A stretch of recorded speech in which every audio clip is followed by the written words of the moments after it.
Good evening. I hope you're having a fantastic Friday evening. So far, you're just in time for TV47 weekend. We've got a lot lined up for you today. Remember, you can interact with us at TV47 Kenya across all social media platforms. But first, let's take a look at the highlights. Tonight, the charges which have been leveled against our colleague are frivolous, they are untrue. Mathira MP Rigathi Gachagua is the guest of the state. The legislator to spend weekend in police custody as Nyeri residents protest over his arrest. The actions of the DCI was aimed, one, to embarrass the judges, to humiliate the judges. Judges Chitembwe and Muchalule arrests. If you want to go and arrest a judge because you are saying that he is corrupt, then these are the things that you put into play. You must then have your recordings, you must have all those money treated and everything. DCI barred from arresting, prosecuting the judges. The making of a marathoner. Mimi kabisa yani nimeona tu yani hata nikisimama tu hivi najisikia tu kama nakimbia mbaya. 20-year-old Dennis Cheruyot shares his dreams.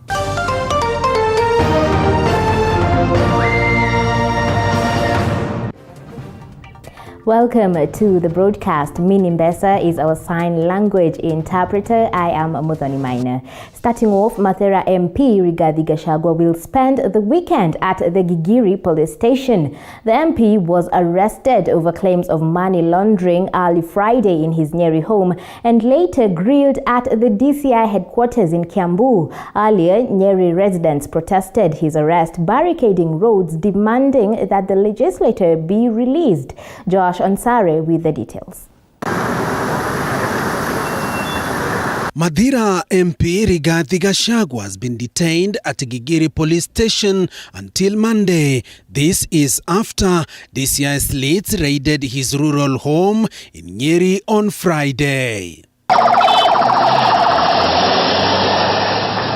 Gachagua was arrested over money laundering claims of 12.5 billion shillings. He was questioned for close to 5 hours and later moved to Gigiri police station where he will spend the weekend before he is arraigned on Monday. Minutes after his arrest, a section of residents in Nyeri County protested to condemn the arrest, barricading the road for hours, forcing the police to intervene.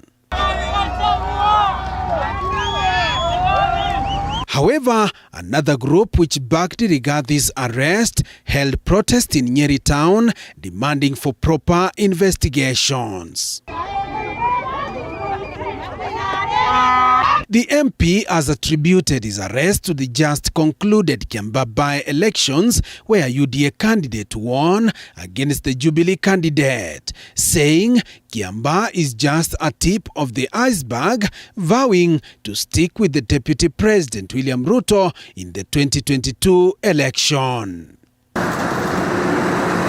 MPs allied to the Deputy President William Ruto condemned his arrest, terming it as an intimidation and harassment from the government. Again, you can see clearly that the law is being disregarded because the law is clear, and I want Kenyans to keep reminding everybody that actually you're supposed to be given the reasons when you're being arrested. They've now given him the charges. They wouldn't even give us a copy of the charges. They just read it out to him. They sound very trumped up charges, obviously. And so today they've decided, and then on top of that, they have declined to give him a free bond to release him because we had told them we can appear on Monday in court, but they said no. They have instructions that he must spend the weekend in the cells. And that is what has happened. The Honorable Gachagua, Member of Parliament for Mathira, the charges which have been leveled against our colleague are frivolous, they are untrue.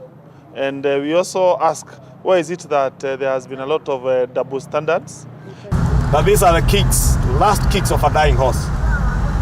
And whether you like it or not, you will not intimidate Kenyans into submission or direct political activity and political support to yourselves.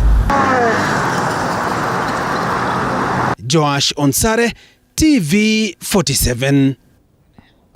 Now, still on matters arrests, the High Court has barred the Directorate of Criminal Investigations and the Directorate of Public Prosecutions from detaining or prosecuting Justice Aggrey Muchelule and Said Chitembwe over graft claims. These as the Chief Justice Martha Koome promised to issue a report on the matter. And as Liz Mutuku reports, the Judges and Magistrates Association has vowed to fight for the independence of the judiciary. A day after the arrest, interrogation and release of the two High Court judges Aggrey Muchelule and Said Chitembwe, the Judges and Magistrates Association has condemned the incident, terming it intimidation of the judges and judiciary at large by the Director of Investigations Office under Ministry of Interior. On the other hand, Chief Justice Martha Koome says she will deliver a full report on the arrest of the two judges after investigations are completed, though the judges have vowed to put a spirited fight on the independence of judiciary. The actions of the DCI was aimed, one, to embarrass the judges, to humiliate the judges. Remember, Justice Muchelule was the judge under commission of the JSC, and since the Chief Justice Maraga took position as the CJ, the state has always believed that Chief Justice Muchelule is the reason as to why Justice Maraga became the CJ. The association further says it was unlawful for the DCI to take any matter relating to judges and magistrates when it's not fully investigated by the Judicial Service Commission JSC, terming DCI as intruders. If you want to go and arrest a judge because you are saying that he is corrupt, then these are the things that you put into play. You must then have your recordings, you must have all those money treated and everything. This money that was being talked about, was it treated? Has anybody seen it? This is a serious game. This is a dangerous game. And when we are saying this, we know that nobody is safe. Something must be done. People must face the process. Heads must roll. I don't know whose head will roll first, but heads at the DCI must roll. This comes as section of MPs allied to Deputy President William Ruto condemned the incident, which, according to them, might escalate to 2022, calling upon the international community to intervene on the matter. Raided in the chambers of the judges. You know, that is the equivalent of coming to Parliament and picking up an MP from inside the chambers. Or the Speaker. Judicial Service Commission needs to speak up against this issue. This is intimidation against judicial officers, and we shall not condone, we cannot accept. In fact, it was wrong for the president to comment about BBI while in Kilifi, because BBI is a matter that is alive in court. To even the High Court, I think and I believe strongly, and it's clear for every public to see, that the arrest or summoning of the judges yesterday was meant to intimidate, send fear to the judges who are handling the BBI case. Shame on the government. Judges Aggrey Muchelule and Said Chitembwe are facing allegations of misuse of office and graft matters under investigations. Elizabeth Mutuku, TV 47 Nairobi. Moving on, President Uhuru Kenyatta has today met Ireland Foreign Affairs Minister Simon at State House, Mombasa. The head of state also met representatives of Africa and the Caribbean on the UN Security Council. Top on the agenda was security, agriculture, and technology transfer. President Kenyatta expressed Kenya's gratitude after the Republic of Ireland financed the Irish Potato Value Chain project being implemented by the International Fertilizer Development Center in Nyandarua County. The head of state also welcomed Ireland's decision to support Kenya's dairy sector and encouraged the European nation to extend the same to the beef subsector, citing that Kenya will continue to partner with Ireland through the Young Scientists Kenya organization, which has given Kenyan youth a platform to incubate and exhibit their innovations through the annual National Science and Technology Contest.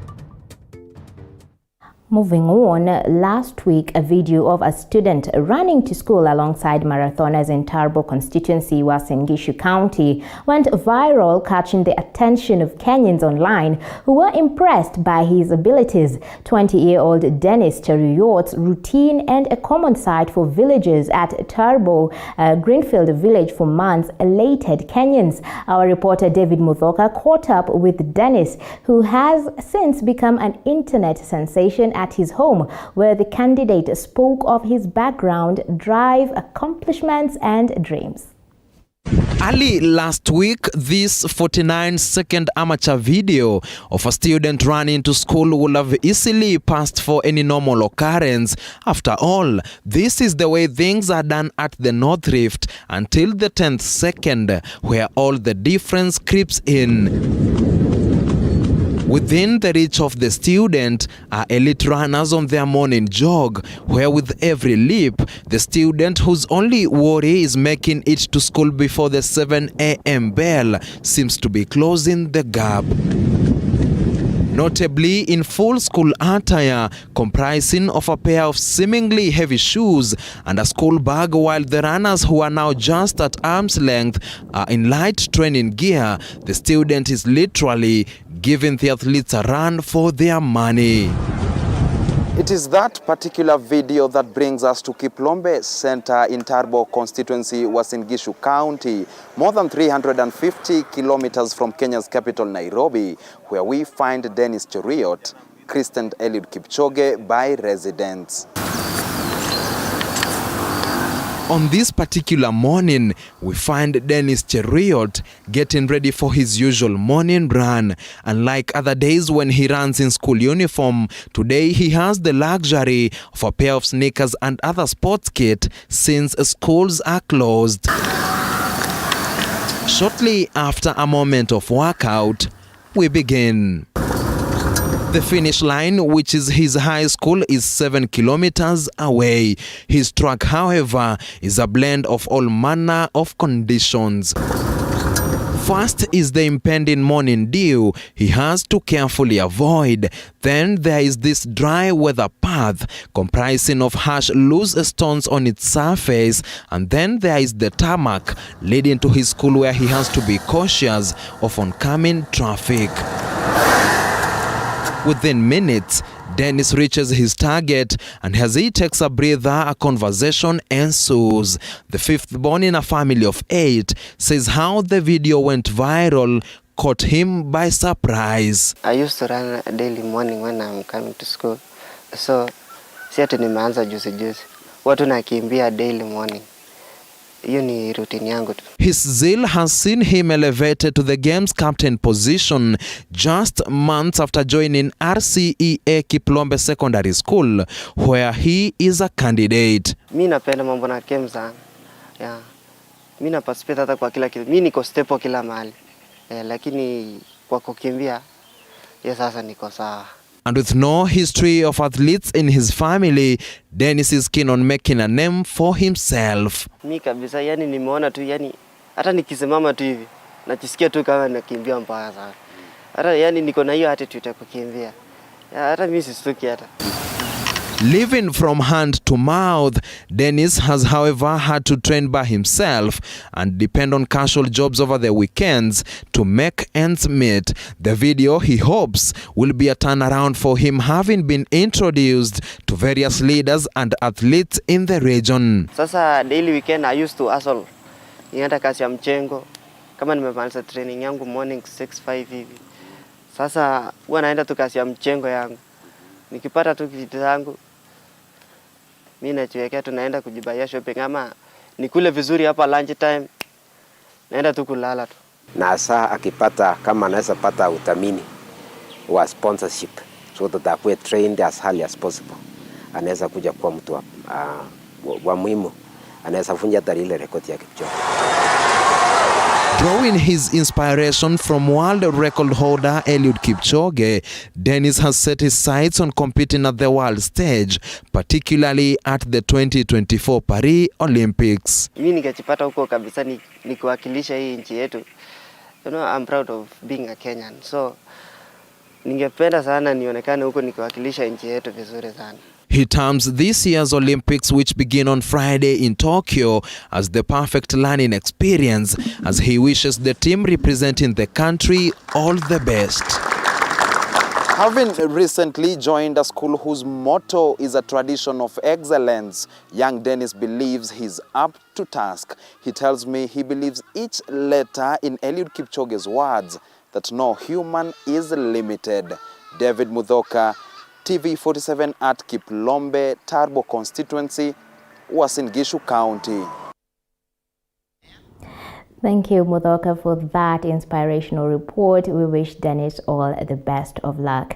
Now, moving on, government spokesperson Cyrus Oguna today met with the youth at Maweni Kongowea in Mombasa County and sensitized them on the benefits of government loans. The youth in Mombasa County have urged the government to support their business ventures to improve youth employability and boost job creation. Kaindo Stefano with the details.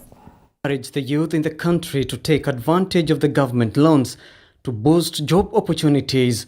The youth in Kongowea today engaged government spokesperson Cyrus Oguna on the opportunities available. Their calls were well received by the leaders present. Now we are beyond tuk-tuk. Yeah, because if we are with tuk-tuk and we are doing well, then we should be focused much beyond tuk-tuk. Kwa hivyo wakati umeketi unasema serikali haisaidii na hujaenda kwa youth fund, hujaenda kwa uwezo fund, na kama we ni female youth, kuna women enterprise fund. Being a youth who is 18 to 35, ile fund ikiitwa ya women, we uko ndani. Tunapeana mkopo pia kwa individual loans. Na individual loans tunaanza na 100,000 kwa kijana. Huu mkopo wa 100,000 peke yake ndio tunapeana bila tangible security. Oguna on his part called on the youth to apply for the loans, urging them to be patient to gain from the government projects. Hutapokonywa akili ile uko nayo. Kwa hivyo leo hii tunapewa uwezo wa kinini? Kiakili. Saa ikiwa ni gali itaharibika, viatu vitachoka, utavitupa, mkanda itachoka, itupa, lakini akili peke yake. Maana leo wala hatuvui samaki. Tunafanya nini? Tunajifunza jinsi ya kuweza kufanya nini? Kuvua samaki. He at the same time appealed to the youth to maintain peace ahead of the 2022 elections, saying this is the only way of ensuring successful investments. Reporting for TV47, I'm Kaindo Stefano. Now that report from Mombasa County takes us to a very fast short break. We'll be right back with more. Do stay with us.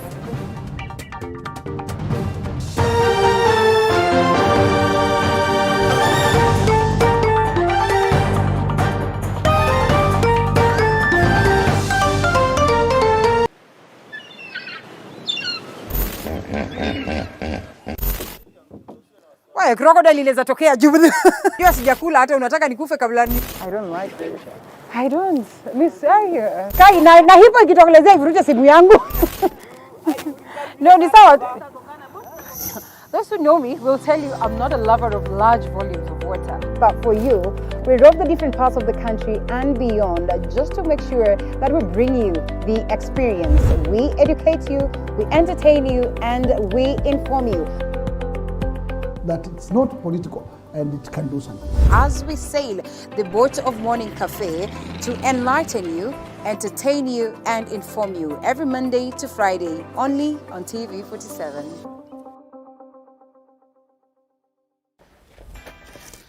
Woo.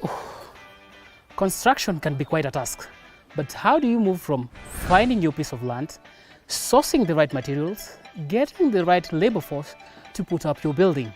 Or better yet, how do you source for a building that's already built? Just a small size of land can suit just a big maisonette because you are going high. How do you ensure you get the right finishes to bring out the aesthetic value of your property and make it not only look good, but also feel good? The buyers in this area are the buyers who are able to pay cash Well, we have it right here on The Realtor on TV47, where we demystify building right here in Kenya and analyze the property industry for you to take advantage when acquiring your next piece of property. Every February, we hear men joking about going to a men's conference on Valentine's Day. We laugh about it, the lucky ones end up having a decent Valentine's Day, and we move on. But what we do not know is that men actually do meet up. Men do sit down and have conversations about things that affect their day-to-day life. Let me ask.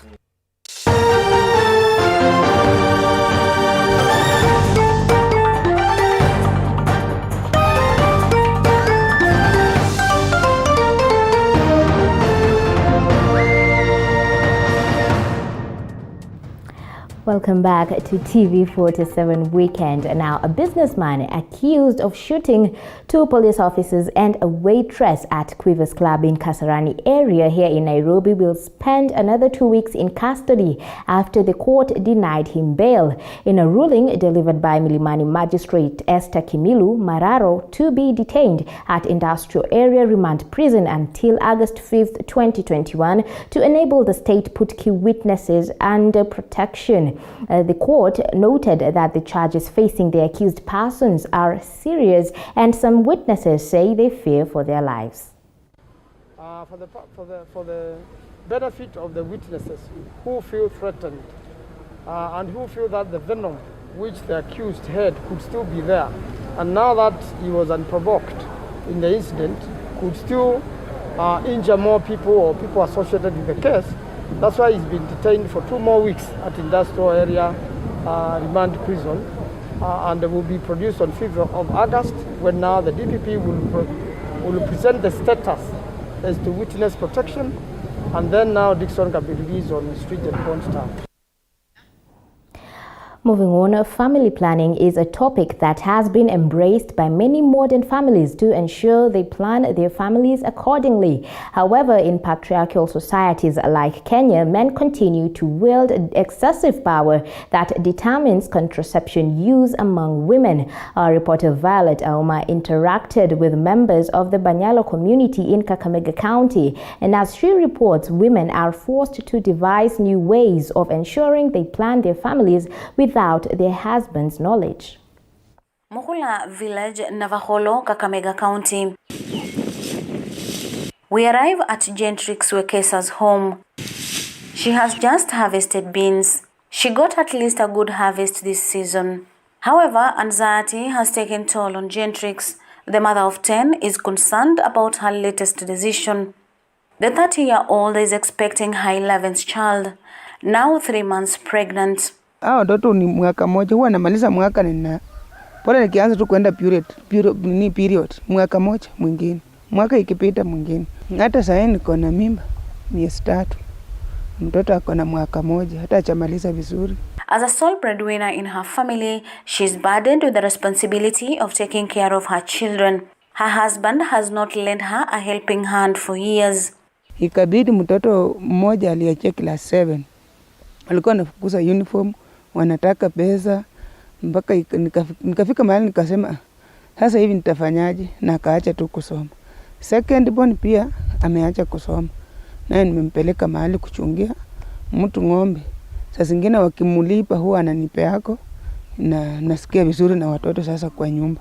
Despite all the struggles, her husband has forbidden her from using modern family planning methods.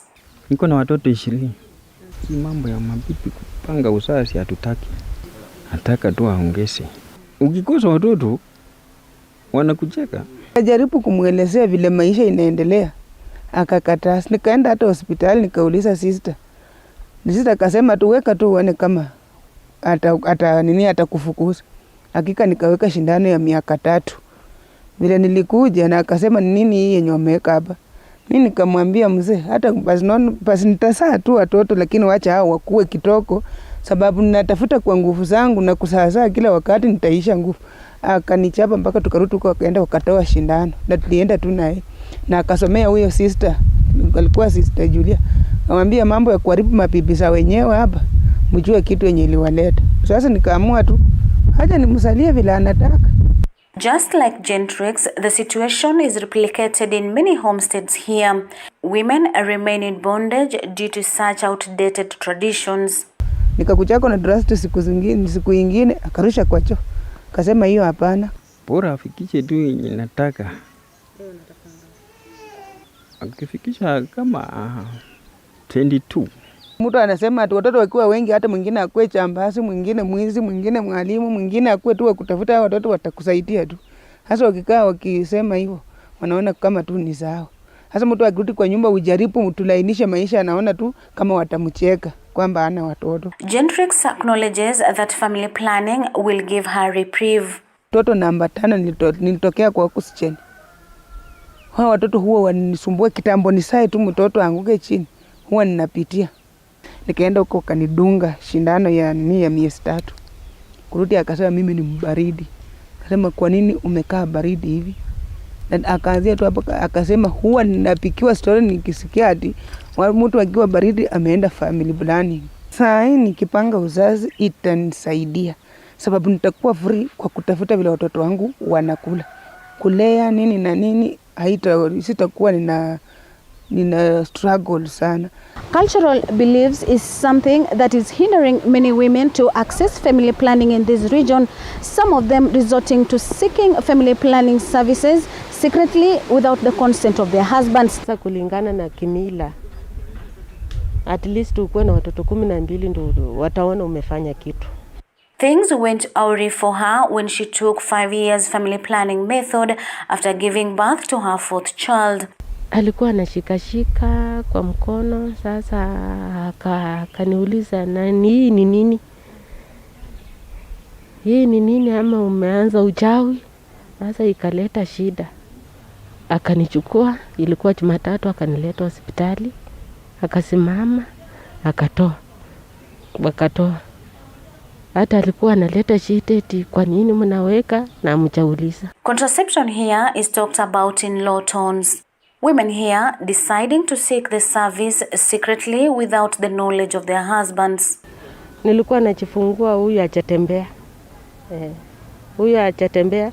Kama nimejaribu sana ndio anasimama anainua mguu, yani ile ya tata. Kwa bedroom niko na mwingine. Sasa bwanangu akijua nilienda family planning, anaoa tu pipi mwingine amsalie watoto wenye anataka. Ndio sababu huwa nakuja mboga na dungwa. Naenda nyumbani hajui. Yaani wenye anataka ni 15 na kama ni bahati mbaya ya Mungu ujui ni 12. Wanaume huko wanaamini watoto ni mali. Maria, not her real name, says she opted for family planning after she experienced some complications during delivery of her 6th child. Sasa nilikuanga tu complete bed rest, watoto 3 au nyuma. Hao wa kwanza hapana. Sasa nenda hospitali waliniambia mama, hakuna kitu yenye utakuwa unafanya, complete bed rest, na niko kwa madawa hivyo. Sasa ndio nilifika mahali nikaamua. Nilikuwa nawaambia hospitali wameniambia nikuwe na complete bed rest, na hao sasa walikuwa wananiita kama China. Eti sasa complete bed rest yako hapo. Complete bed rest Maria amelala wapi? I had the opportunity to talk to some men here about family planning, and majority here consider that a taboo. Mungu aliyeumba hao watoto ana budget ya lishe ya watoto hao. Pamoja na mimi, fikira yangu haijaniambia kwamba kufanya familia ndio suluhu. Takuwa na nyonga watoto wengine ambao kwamba ungekuwa na umuhimu kwangu mimi. Mimi neno la kusema ati niende tukae pale tuambie watu wapange uzazi ndani ya akili yangu halitakuwa mpaka kufa kwangu. Shaban Mongosi, a member of Bunyala Council of Elders, says that their culture must be upheld to the latter. Sisi tunafanya neno ambalo ni katika sheria yetu. Hii sheria ya kupanga uzazi haikuwaka na Wanyala. Mungu mwenyewe anasema, Mungu mwenye aliumba mbingu na nchi, wewe utapishana na Mungu.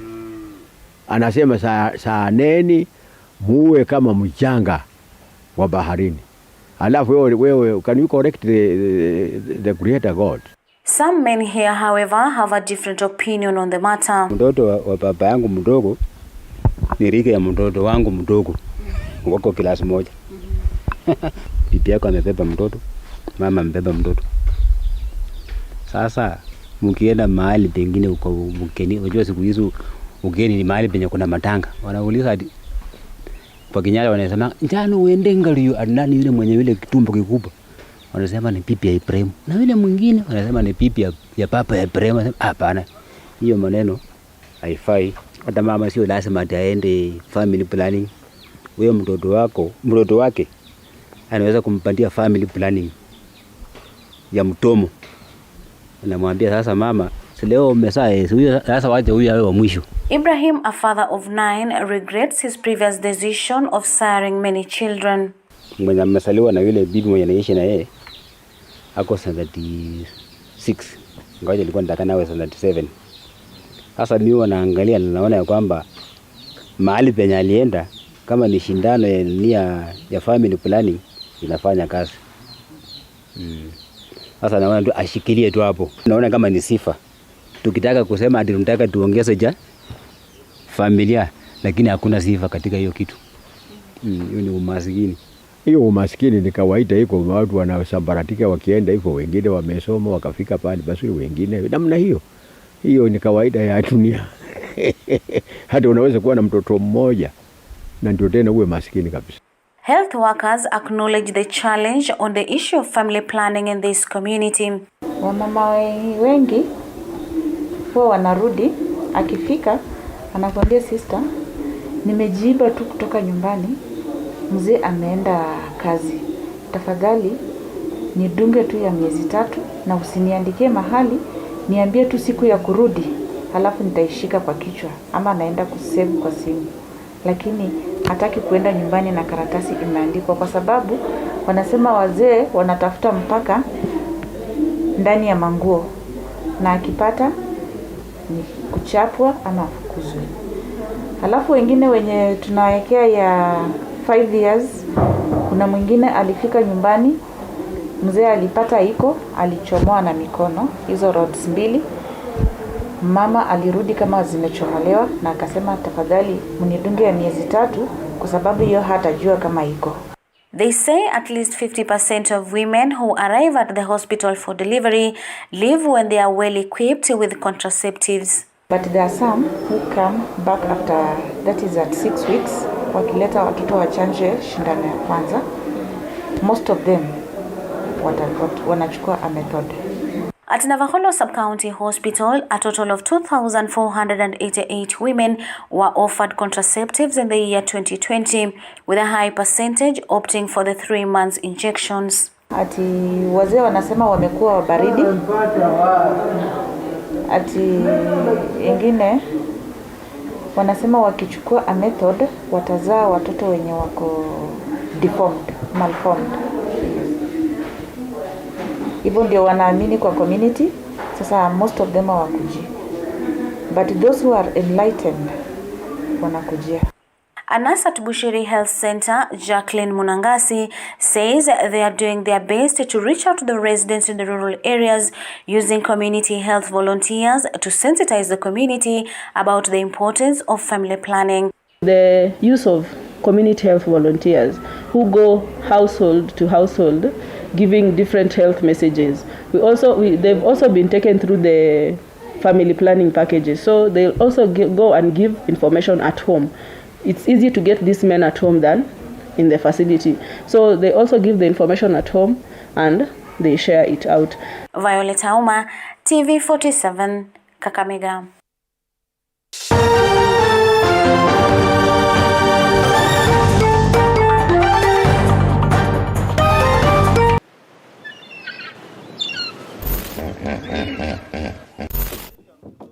Wewe crocodile inaweza tokea juu.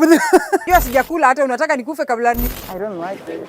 I don't. Miss Kai na hipo ikitokelezea ivuruche simu yangu. No, ni sawa. Those who know me will tell you I'm not a lover of large volumes of water. But for you, we rove the different parts of the country and beyond just to make sure that we bring you the experience. We educate you, we entertain you, and we inform you. That it's not political and it can do something. As we sail the boat of Morning Cafe to enlighten you, entertain you, and inform you every Monday to Friday, only on TV47.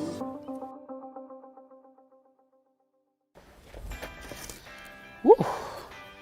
Construction can be quite a task, but how do you move from finding your piece of land, sourcing the right materials, getting the right labor force to put up your building? Or better yet, how do you source for a building that's already built?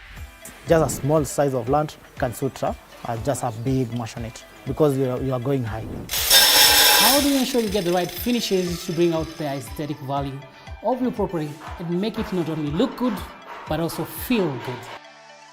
The buyers in this area are the buyers who are able to pay cash. Well, we have it right here on The Realtor on TV47, where we demystify building right here in Kenya and analyze the property industry for you to take advantage when acquiring your next piece of property. Every February, we hear men joking about going to a men's conference on Valentine's Day.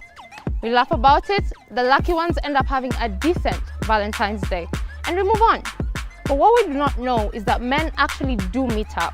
Men do sit down and have conversations about things that affect their day-to-day life. Let me ask, does money make the man? Give them the gifts, shower them with everything you want to shower them with, but keep your money to yourself. I, for one, have always been curious as to what goes on in a man's mind, specifically an alpha male's mind. Adam, yule kwa Biblia anasema ni mtu wa kwanza duniani. Wewe unadhani kama angekuwa hana yale matunda, hana ile garden yake pale ya kukaa, angekuwa tu ni mdomo tu anamfuata Hawa. Oya, mimi ni Adam. Welcome to the men's conference, where we make men alpha males. My name is Archie, the only female allowed at the conference.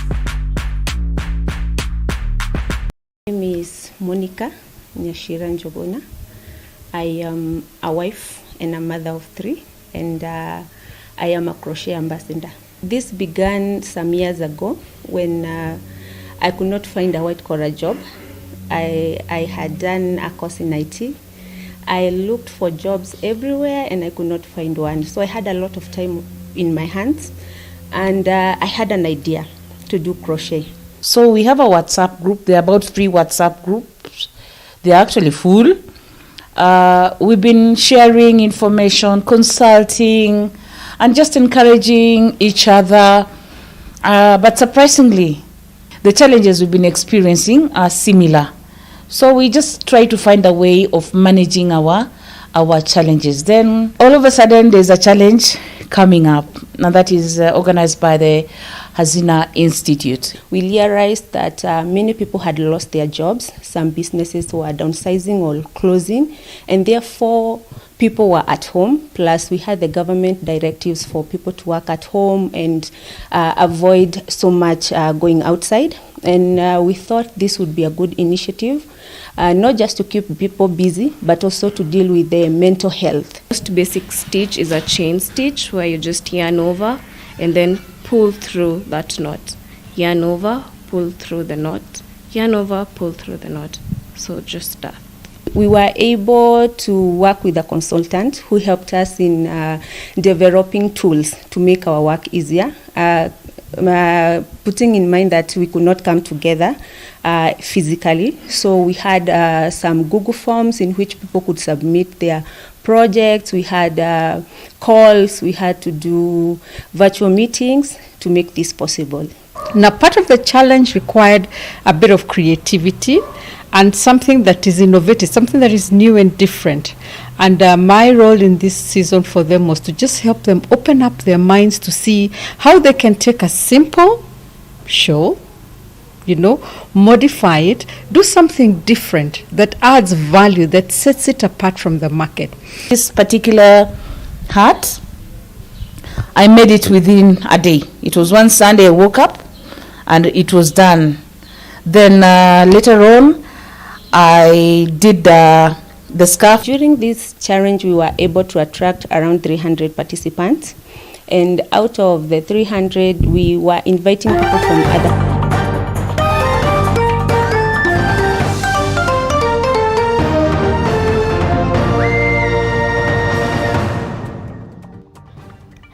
Welcome back. Now, the Nairobi Street Family Association is today mourning the death of one of their own starved to death.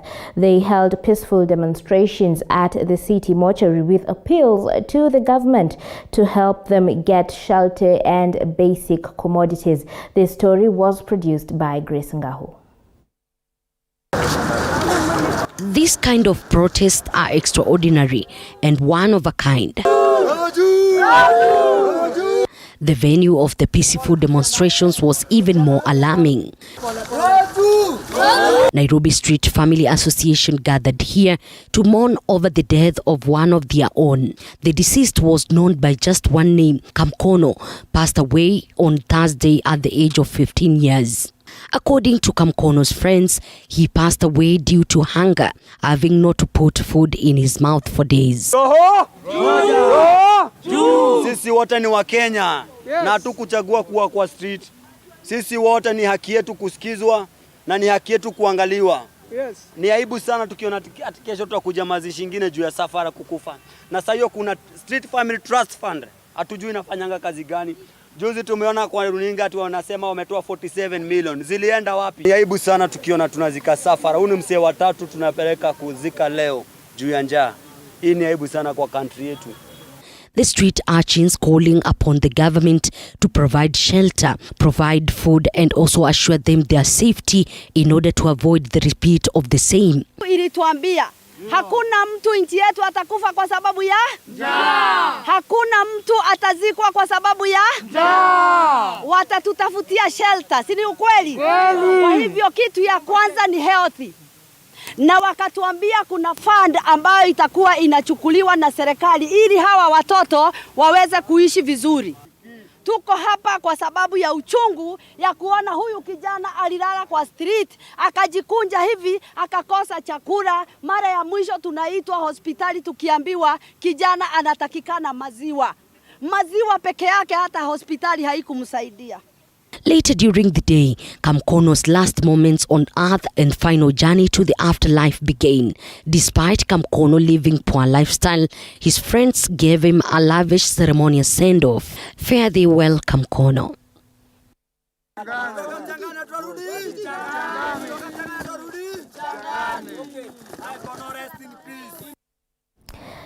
Such a sad story there. Our condolences to the Nairobi Street Family Association.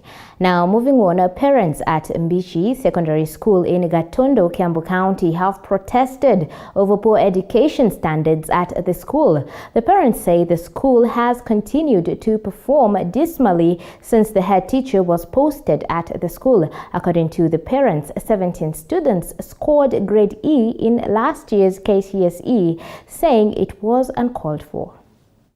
Watoto wangu walisomea pale. I am above 60 years. Wamesomea pale, wamepata mazuri. Na wakati huu mwalimu ambaye yuko huko, principal ambaye yuko huko, ameshindwa na kumanage walimu.